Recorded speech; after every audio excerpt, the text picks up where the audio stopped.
Tak habis-habis tunjuk pasal apa Saga MC3 ni tentang Apple CarPlay lah, Android Player lah. Itu semua bagi Kimi tak penting. Yang penting apa? Safety system dia. Bosan lah bila tengok komen orang kata apa, Saga ni tak ada ni lah, apa aircon kaki.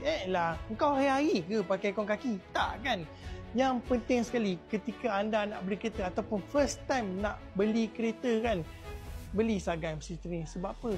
Dia berbaloi dengan safety features. Dengan safety features yang dia bagi. Mana kau nak dapat? Segmen A dah ada ADAS entry level 1 serta 6 airbag.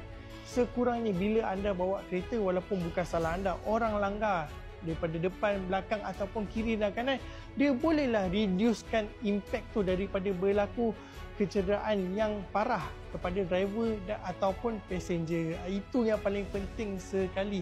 Jadi untuk sesiapa yang first time nak beli kereta ataupun first time nak pakai kereta, better ambil Saga MC3 ni. So nak masuk booking Saga MC3, bolehlah contact Kimi. Nombor Kimi ada dekat TikTok. So sampai sini saja video Kimi. Kita jumpa next video guys. Assalam.